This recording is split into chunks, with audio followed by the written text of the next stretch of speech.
हे friends, स्वागत है आप सभी का मेरे चैनल में। मैं यहाँ पर उत्तराखंड की बुक वाइज सीरीज़ स्टार्ट कर रही हूँ, जिसमें मैं आपको सबसे पहले परीक्षा वाणी बुक पढ़ाऊँगी और फिर उत्तराखंड की सभी पुस्तकों को मैं एक एक करके आपको पढ़ाऊँगी। आज हम देखेंगे परीक्षा वाणी का अध्याय 2, जो कि है शासनिक प्रशासनिक ढांचा।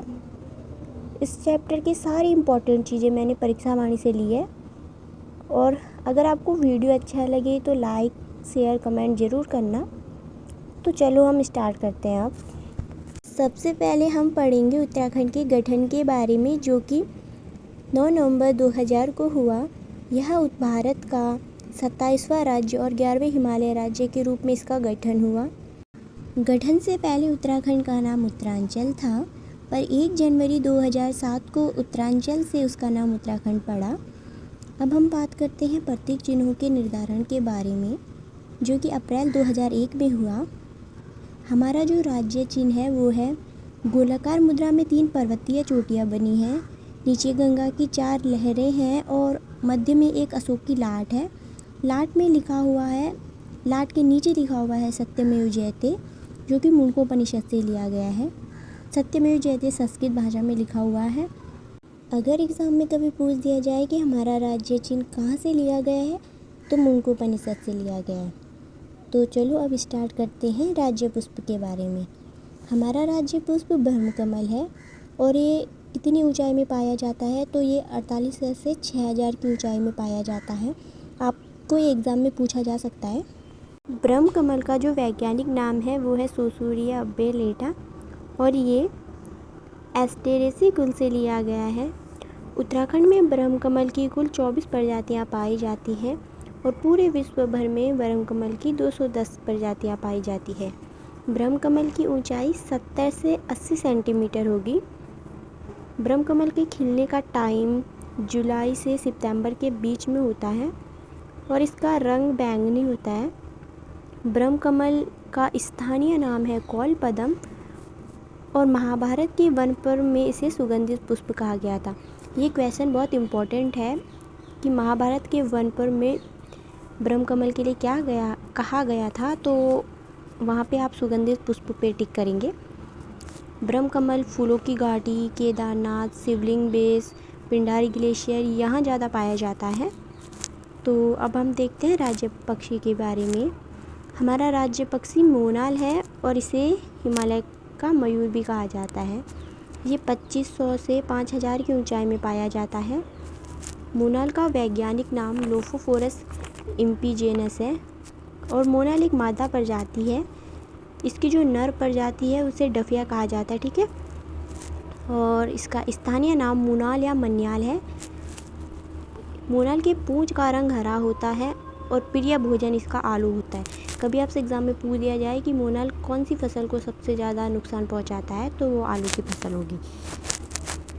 मोनाल हिमालय का राज्य व नेपाल का राष्ट्रीय पक्षी है और ये चट्टानों के या पेड़ों के छेद में अंडे देता है। तो मोनाल अंडे चट्टानों और पेड़ों के छेद में देता है।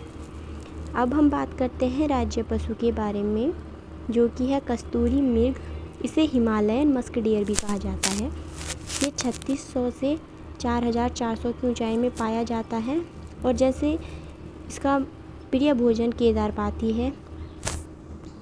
कस्तूरी मृग का वैज्ञानिक नाम मास्कस काइसोगाक्टर है और इसकी ना उत्तराखंड में 4 प्रजातियां पाई जाती हैं, जो कि हम बाद में पढ़ेंगे। कस्तूरी मृग का रंग भूरा होता है और इसमें काले पीले धब्बे पाए जाते हैं। कस्तूरी मृग की अब विशेषता की बात करें तो इसकी सूंघने व सुनने की क्षमता बहुत तेज होती है। ये इनकी विशेषता होती है। अब हम बात करते हैं इनकी सुरक्षा की। तो इनकी सुरक्षा के लिए 2 बहुत बड़े दांत होते हैं, जिससे ये अपनी सुरक्षा करते हैं। कस्तूरी मृग की औसत आयु 20 वर्ष होती है, मतलब ये 20 साल तक ही जीने की अवधि होती है इनकी। जैसे हम लोगों की होती है 100 साल, तो ऐसे इनकी भी 20 वर्ष होती है। कस्तूरी मृग की जो गर्भधारण अवधि होती है वो 6 महीने होती है। कस्तूरी की प्राप्ति केवल नर से ही की जाती है, यानी मादा से प्राप्त नहीं किया जा सकता कस्तूरी। ये 3 साल में एक बार ही की जा सकती है और एक मृग से 30 से 45 ग्राम ही कस्तूरी प्राप्त होता है।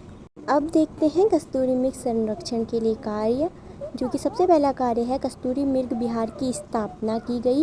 ये 1972 में की गई और ये स्थित है केदार वन्यजीव प्रभाग चमोली में। अगर कभी ऐसा हो कि आपको चमोली ऑप्शन में ना दिया हो तो वहाँ पे आपने रुद्रप्रयाग पे टिक करना है, क्योंकि ये रुद्रप्रयाग में भी आता है। पर कहीं भी अगर आपको चमोली और रुद्रप्रयाग दोनों मिले तो आप चमोली में टिक करना। अब हम दूसरे कार्य की बात करेंगे, जो कि है मेहरुरी कस्तूरी मृग अनुसंधान केंद्र। इसकी स्थापना 1977 में हुई और ये बागेश्वर में है।